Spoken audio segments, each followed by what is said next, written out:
Olá, pessoal, sejam muito bem-vindos e bem-vindas ao Notas Psicológicas, o podcast onde a música encontra a psicologia para refletirmos sobre temas humanos e sociais. Eu sou Lucélia Cristine. Eu sou Raquel Ribeiro. Eu sou Beatriz Roque. E eu sou a Karine Dias. Somos estudantes de psicologia e no episódio de hoje vamos conversar sobre como as construções sociais de gênero moldam nossas vidas. Tudo isso a partir da música de Amen, de Taylor Swift. E para essa conversa, temos a honra de receber a psicóloga clínica Damaris Amarante, especialista em sexualidade humana, gênero e sexualidade, com uma ampla atuação em psicoterapia e docência. Seja muito bem-vinda, Damaris.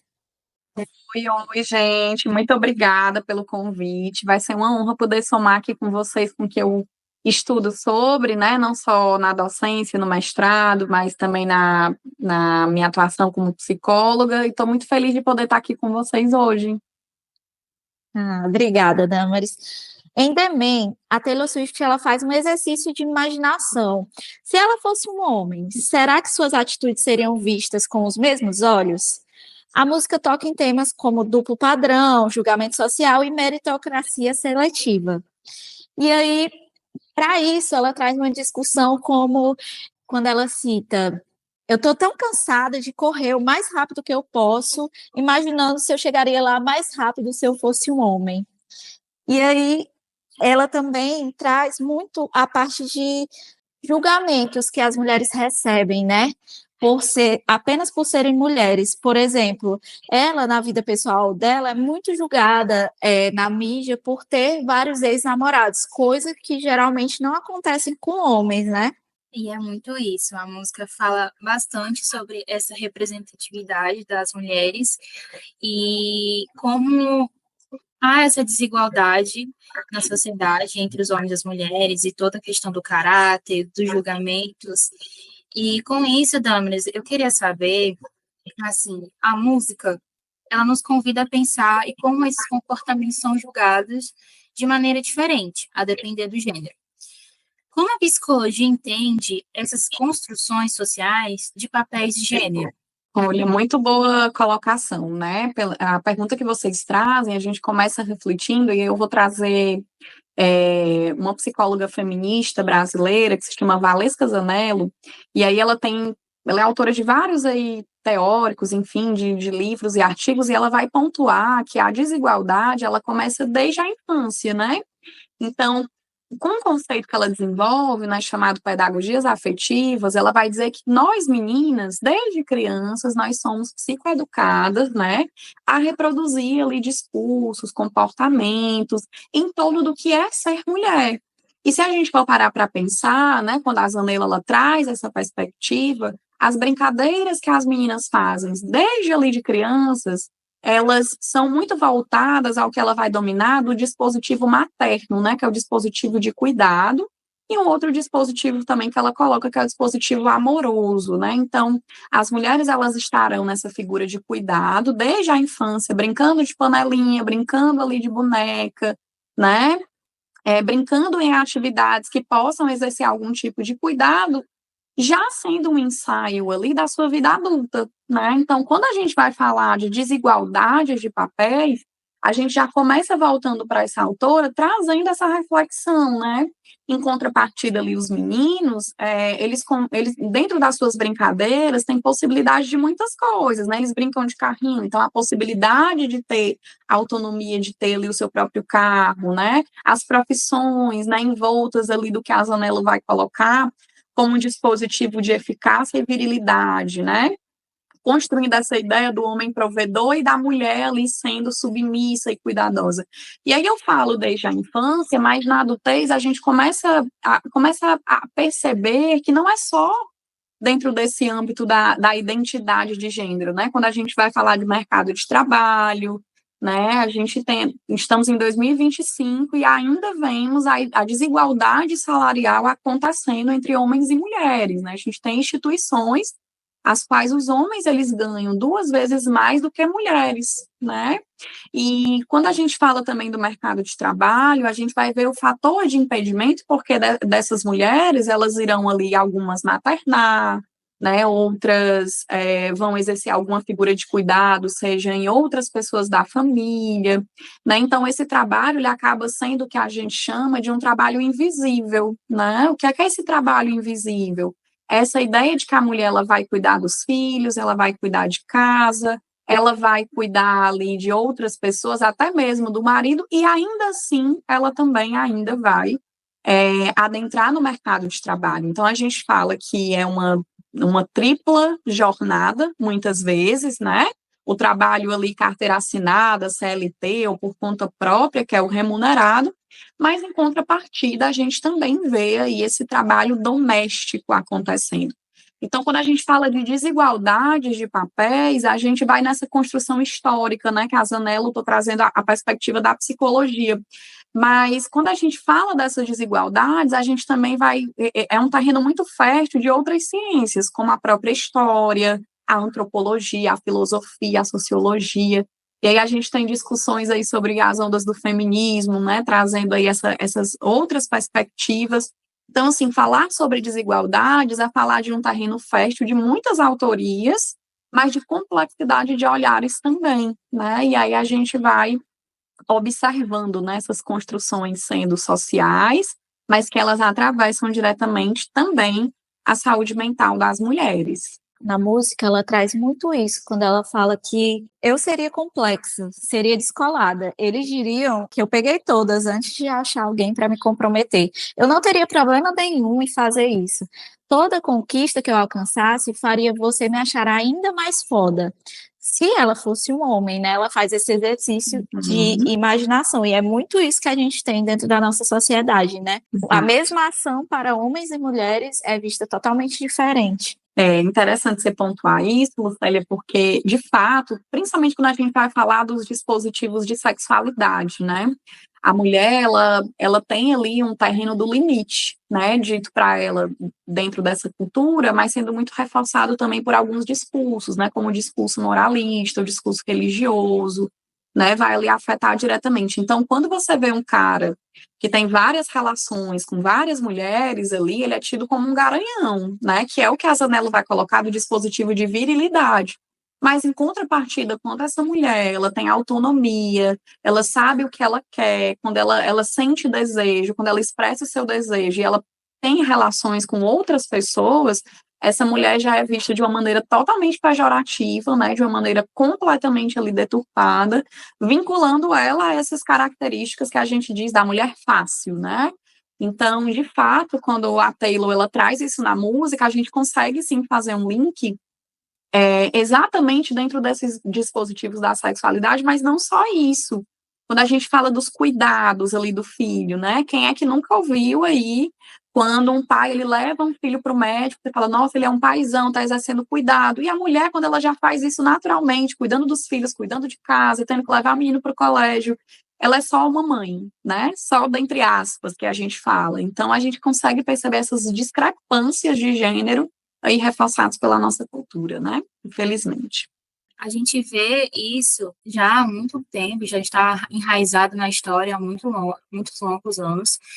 E é incrível que depois de toda a mudança que a sociedade teve, todo o impacto, toda a luta pelo feminismo, pelo poder da igualdade e da colocação da mulher como ser humano, como indivíduo, além de ser só mãe ou dona de casa, assim como também uma cidadã que podia votar, que podia se expressar, ter ainda essas raízes é assim de forma angustiante, assustador, já que a atual geração era para ser uma mente mais aberta a todas as possibilidades, a todos os gêneros, a todos indivíduos. E, como você disse, já começa desde a infância. Então, a gente já é criadas com brinquedos que associam a nossa futura vida. Até é estranho quando a gente encontra cenários que famílias incluem brinquedos, tanto femininos quanto masculinos, por assim dizer, que não tem, né?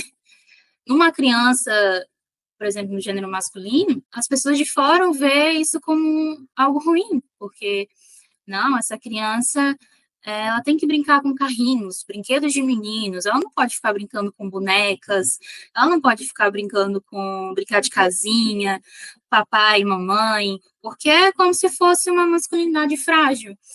E isso só ressalta que as pessoas, elas tendem sempre a dividir os gêneros, não importa o que seja em cores, seja em utilidades, utensílios, seja na representatividade deles, a maneira que eles se expressam. Então, isso impacta muito na qualidade de vida dessas pessoas, desses indivíduos, no desenvolvimento do caráter dessas futuras gerações, nas perspectivas que elas vão ter, de como elas vão se desenvolver, como elas vão se socializar, como elas vão criar suas futuras gerações. E eu queria até saber quais impactos esse julgamento diferenciado pode ter na saúde mental das mulheres. É muito bem colocado, né? Quando você, antes de responder a sua pergunta, eu também deixo aqui uma reflexão importante, né? Você falando da luta feminista, né? Falando dessas ondas. A gente vai ter uma primeira onda das mulheres dentro do sufrágio, né? Do direito ao voto. Então, quando as mulheres brancas norte-americanas e europeias estavam querendo votar, né, o trabalho escravo ali, quando a gente vai trazer um recorte racial, já acontecia. Então, as mulheres negras, dentro dessa história do feminismo, das desigualdades, são mulheres que são ali muito mais subjugadas, muito mais estereotipadas dentro dessa lógica. Então, é por isso que quando a gente fala de feminismo, a gente não fala do feminismo no singular, a gente fala feminismos, né? Que esse feminismo no singular, lá das sufragistas, elas não colocavam ali, por exemplo, o ponto de mulheres negras ou mulheres lésbicas ou mulheres com deficiência.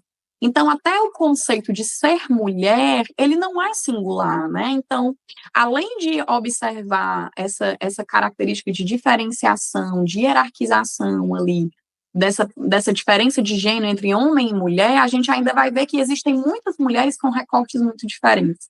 E aí, respondendo à tua pergunta, né, quando você fala dos impactos desse julgamento aí na saúde mental das mulheres, a gente vai observar dentro de um contexto clínico aí, inclusive embasando em estudos, né, eu li recentemente um artigo que pontuava o índice de adoecimento psíquico aí das mulheres, né, e aí as mulheres que elas estão ali dentro de relações matrimoniais exercendo ali majoritariamente as figuras de cuidado, elas têm 4 vezes mais chances de adoecimento. Então, a gente vai observar aí muito mais quadros ansiosos, né, quadros depressivos, interferindo diretamente na autoestima dessas mulheres, na autoimagem, desenvolvimento aí de alguns transtornos alimentares. Então, a gente vai ter aqui vários impactos, né, vários efeitos dessa cultura que vai ali moldando e reformulando, né, e modelando os nossos repertórios.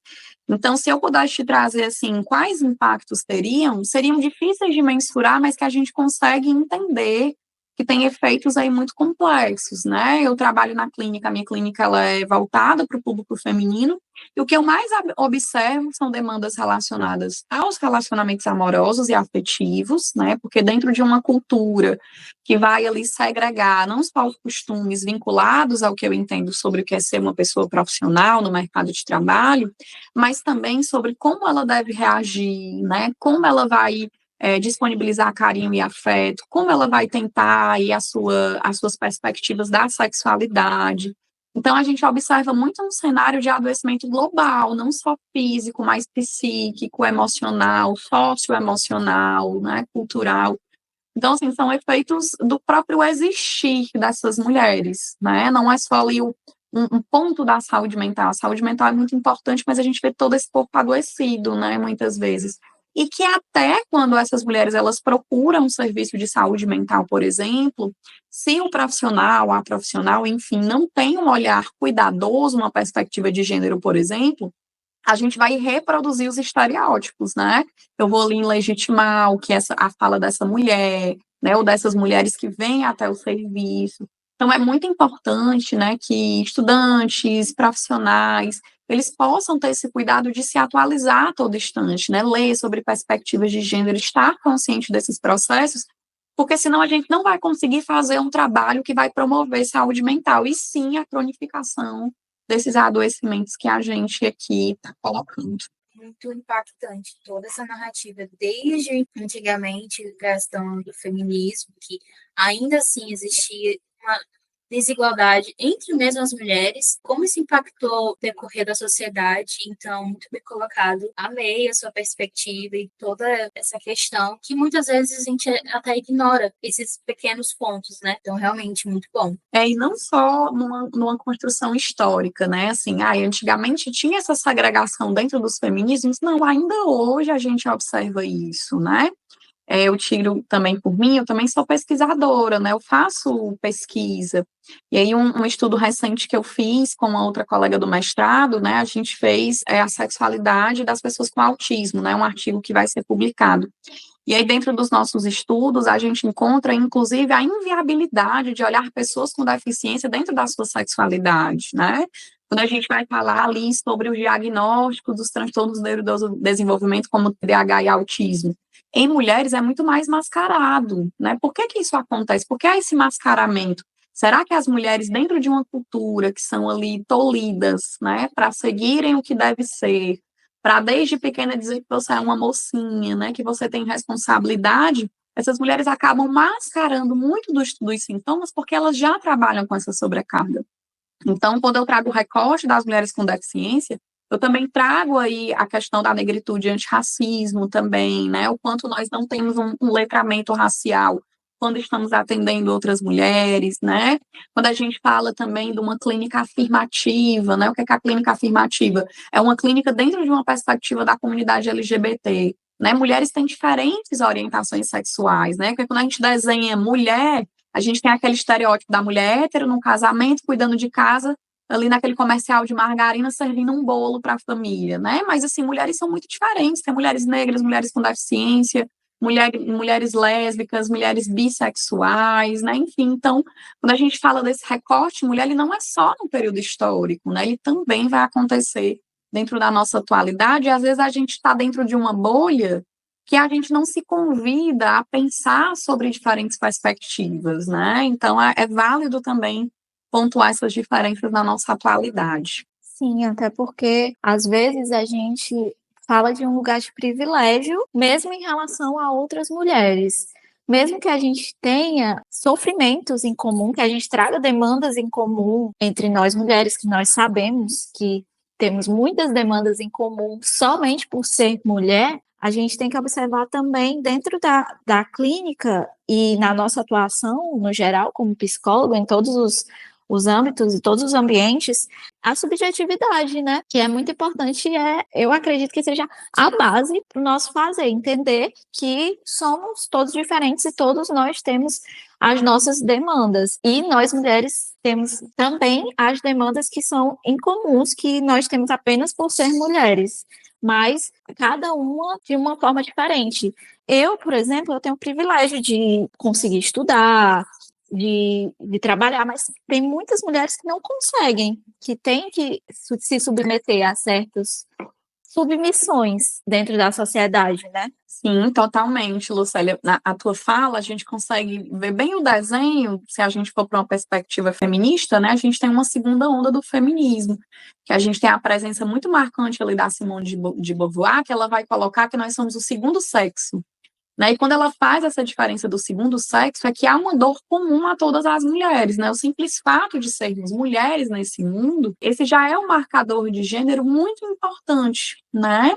E aí a gente fala dessa segunda onda, mas quando a gente vai falar das outras ondas, né, como o feminismo aí, lésbico, o feminismo interseccional, é a gente entender que, além de ser mulher, a gente também vai ter vários recortes aí muito diferentes, mas que, de fato, nós temos um sofrimento comum, né, que é isso que ela vai falar, que nós somos esse segundo sexo, né, o segundo, né, quando ela remete ao segundo sexo, que tem o primeiro sexo, que a gente entende que é o homem, né, porque o mundo foi pensado para o homem, né, dentro dessa lógica cultural que a gente segue, a perspectiva é pensada para eles, e nós somos o segundo, ou seja, nós somos a sobra, né, o que é pensado posteriormente, né? Então, casa muito dentro dessa fala que você traz. Pegando o gancho dessa fala, né, sobre o feminismo, que ao mesmo tempo que é um movimento muito importante e eu tô vendo cada vez mais mulheres entrarem e radicalizarem, né, essa fala, em contrapartida também tem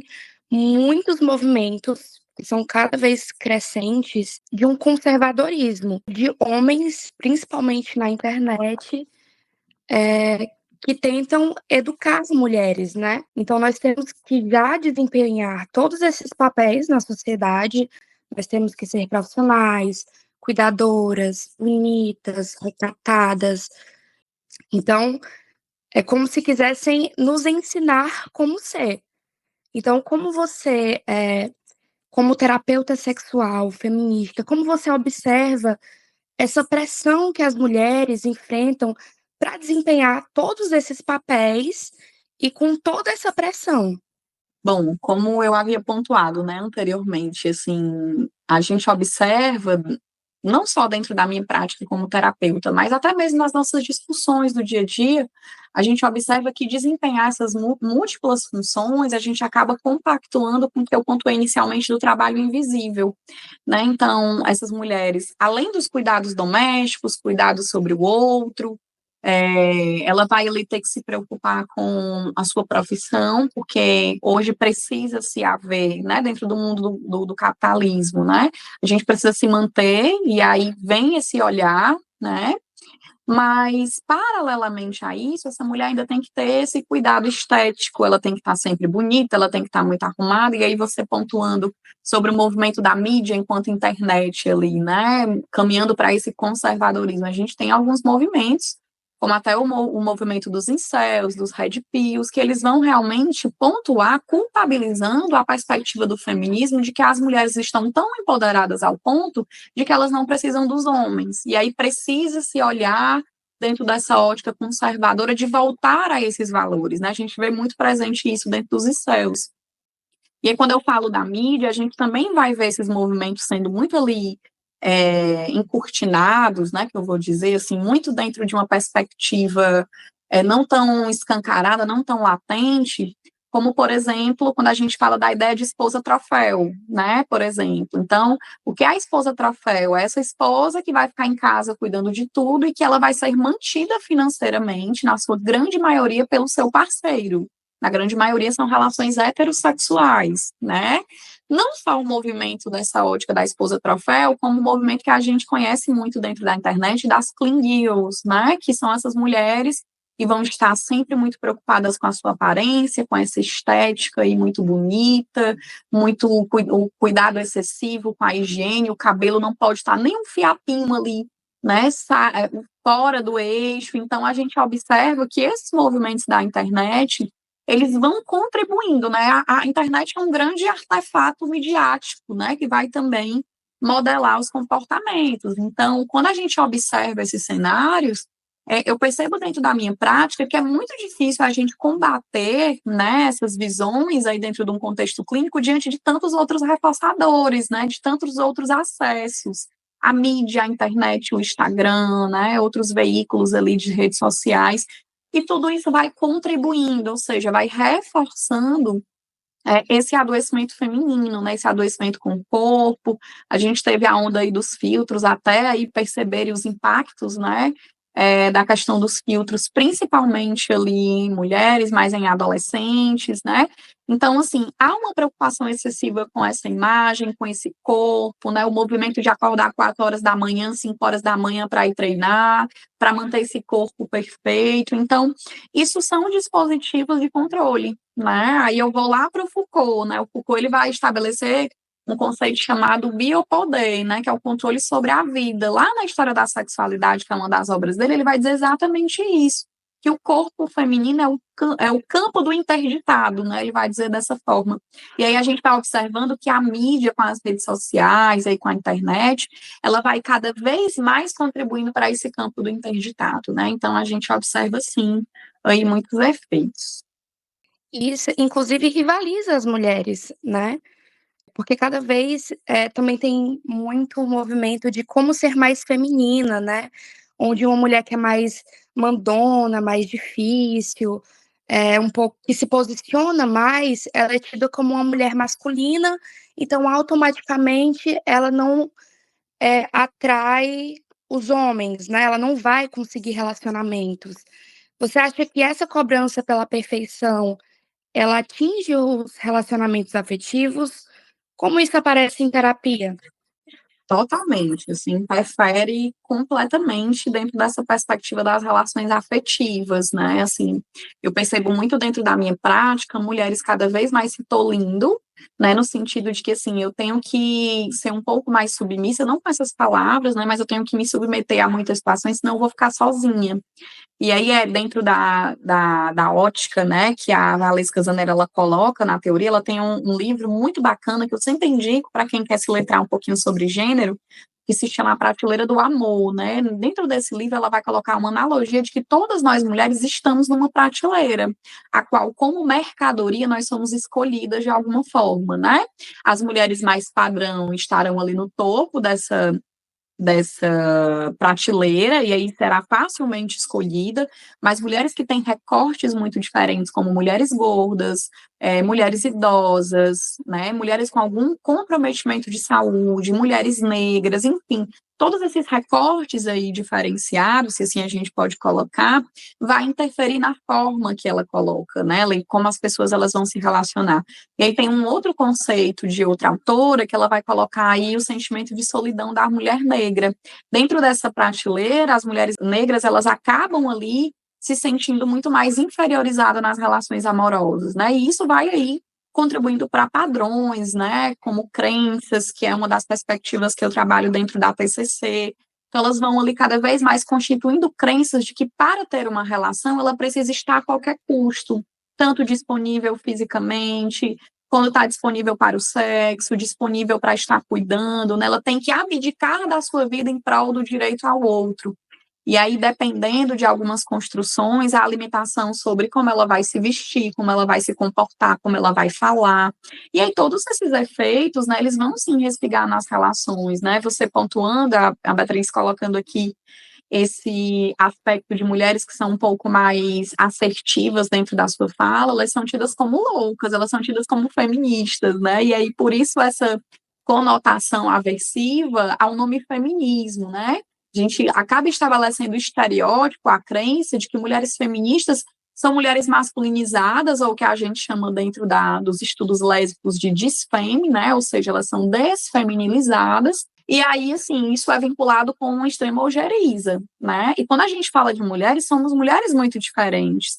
E quando a cultura do patriarcado, né, que tem mais de 4.000 anos aí de existência, sempre regulando esses corpos, não só corpos femininos, mas de pessoas jovens, na sua grande maioria também dentro dessa pressão, a gente vai ter efeitos nas formas de se relacionar. E eu não trago aqui só relações amorosas, né? Eu trago também relações de amizade, né? Você pontuando aí da rivalidade feminina, né? A rivalidade é um dos artefatos que o próprio patriarcado vai ali para dizer que a gente precisa estar separada mesmo.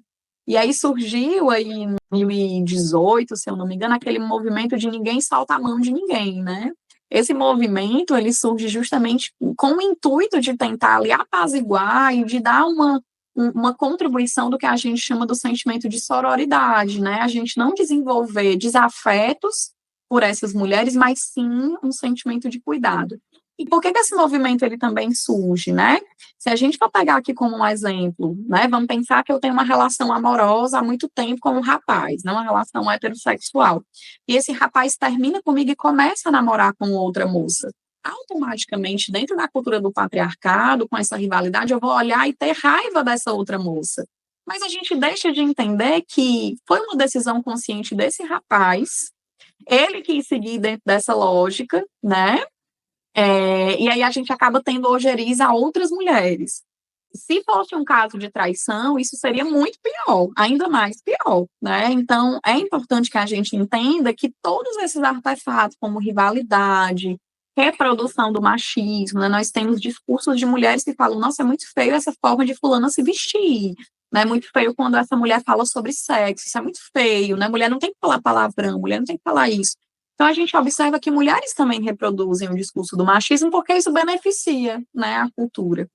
Então, assim, de fato, a gente observa efeitos aí gigantescos, né, dentro das relações amorosas, e em psicoterapia chega por meio aí exatamente desse tema, né, vem por meio das relações amorosas, e aí a gente vai vendo autoestima, a gente vai percebendo visão de si, né, crenças, então é todo um trabalho envolto dessas perspectivas aí de afetos. Sim, sim, é muito sobre isso, né? Sobre como a sociedade também nos vê, né? E quando a gente fala sobre representatividade, não é só sobre estar presente, né? Sobre ter poder de decisão, respeito, oportunidades reais, coisa que a gente vê muito no âmbito de trabalho que falta, né? Na questão até sobre cargos, né? A gente vê que a chefia domina mais do sexo masculino, vem muito também sobre essa questão de gênero, né? E eu queria acrescentar, né, incrementar sobre músicas como Timin, né? Podem ajudar a promover discussões mais amplas sobre igualdade de gênero. Exatamente, eu posso citar também, Damaris, uma música da Beyoncé que chama Pretty Hurts, que fala sobre a busca por essa beleza irreal, essa perfeição que não existe. E ela fala muito sobre isso também nessa música, né? O quanto a gente é refém dessa beleza que nos é exigida diariamente. Sim, totalmente. A gente observa que a mídia, né, como eu pontuei anteriormente, a mídia tem um efeito muito grande, né, sobre a cultura. E aí não só num sentido maléfico, né, mas trazendo também no sentido benéfico, né? Enquanto a mídia, como o Instagram, como uma música, como um programa de TV, tem muito mais fácil acesso para pedagogizar as pessoas do que, por exemplo, um artigo científico. Então, músicas como não só a Taylor Swift, a Beyoncé, mas trazendo para a nossa cultura brasileira, né? A gente tem muito, quem fala muito sobre essas perspectivas do empoderamento feminino e fala desde os anos 60, a própria Rita Lee, né? A própria Gal Costa, a Maria Bethânia, Vanessa da Mata, tantas outras cantoras brasileiras aí que têm recortes mais aqui da nossa geografia, também vão pontuar isso. Então, a gente consumir uma cultura midiática nessa perspectiva é também auxiliar, né, para que meninas, mulheres, enfim, possam ter um olhar de dizer assim, eu posso isso, né? Eu olho para essa figura de representatividade e digo assim, eu me enxergo, né, dentro dessa perspectiva. Então, sim, o veículo da mídia, ela pode influenciar ali de maneira muito interessante. E é importante também frisar, gente, o quanto o machismo, né, o patriarcalismo, ele não vai afetar só as mulheres, ele vai afetar a saúde mental de homens também. Então, quando a gente traz uma discussão como essa, num podcast como esse, ou quando a gente observa aí o cenário da mídia, são ideias para que as pessoas se tornem cada vez mais conscientes desses processos e que possam abandonar de alguma forma, né? Quando a gente fala que o machismo também adoece os homens, porque a linguagem que esse menino aprende desde criança é a agressividade, né? Então, ele reproduz isso dentro das relações, né? Quando a gente fala também do menino não chorar, do não poder expressar suas emoções, de não ser claro sobre o que sente, né, o que percebe, é a gente falar desse adoecimento. Então, quando a gente cada vez mais coloca, né, movimento em torno disso, a gente vai ajudando não só essas mulheres, mas homens também a se tornarem conscientes desse processo. E aí, assim, para ir fechando um pouco a minha fala, eu trago aqui uma indicação muito bacana, né? Tem um livro do Bola, que ele é um autor de descendência congolesa, né? Que ele tem um livro muito importante sobre masculinidade e os efeitos também para esses homens, né? Que se chama Seja Homem, Masculinidade Desmascaradas. Né? E ele traz exatamente esses efeitos e o quanto a mídia também fortalece através dos esportes, né? Incentivando um pouco algumas coisas. E também um documentário brasileiro chamado O Silêncio dos Homens, né? Um documentário que vai exatamente pontuar esse sofrimento não só de mulheres, mas como de homens também. Perfeito, Damaris. Queria muito te agradecer por estar aqui com a gente nesse episódio. Tenho certeza que a gente trouxe muitas reflexões sobre como a sociedade enxerga, né? Não só as mulheres, mas os homens também, como você trouxe aí no finalzinho. E como a gente pode construir uma nova forma de existir. E a gente precisa disso, de mais equidade, de mais respeito. E eu tenho certeza que a nossa profissão, ela contribui muito para isso, para trazer reflexões, para trazer realmente mudanças na sociedade, não só no indivíduo, porque quando a gente pensa em psicologia, a gente, às vezes, num senso comum, traz que a gente trabalha muito com o indivíduo em si, mas nós sabemos que toda psicologia é social. Então, todo mundo está inserido em uma sociedade. A partir do momento que a gente traz essas reflexões e essas mudanças aos poucos, vai refletindo na sociedade, né? E aí eu queria deixar o espaço aberto para, se você quiser deixar alguma mensagem, e te agradecer, realmente, que você foi maravilhosa. Eu que agradeço, Lucélia, pela oportunidade. Eu queria, sim, deixar aqui uma reflexão final, né? Durante muito tempo, nós mulheres tivemos que nos submeter para que homens falassem por nós, né? Quando a gente fala isso, eu volto para a psicologia no entendimento de que nós não estudamos autoras femininas dentro da graduação. Até as grandes abordagens, elas são, na sua grande maioria, definidas por homens. Então, a minha reflexão final que eu deixo aqui é que a gente possa escutar as mulheres na sua essência, que a gente não precisa dar voz a elas, mas que elas têm vozes suficientes para colocarem como elas se sentem, como elas percebem o mundo, né? Então, eu acredito que um dos primeiros passos para a gente combater desigualdades é a escuta, o diálogo, a reflexão e, mais do que tudo, a informação. Quanto menos informação nós temos sobre algo, mais estereótipos a gente vai ali perpetuar. Então, dar voz às mulheres é deixar com que elas assumam esse protagonismo e, mais do que nunca, que a gente possa se aprofundar em estudos e conhecimentos aí sobre letramento, não só de gênero, mas letramentos raciais, né, letramentos aí da população LGBTQIA+, de pessoas com deficiência, de mulheres gordas, enfim. O que a gente precisa para combater estereótipos é informação e educação, com toda certeza. Eu agradeço muito a oportunidade de estar aqui com vocês, né? Foi um momento reflexivo muito importante. Espero que os ouvintes tenham sido contemplados aí pelas nossas falas, e a minha gratidão aqui a vocês por esse momento. E se você ouviu até agora, nos siga no Instagram, @Notas Psicológicas Podcast, para acompanhar conteúdos exclusivos e bastidores. Até a próxima!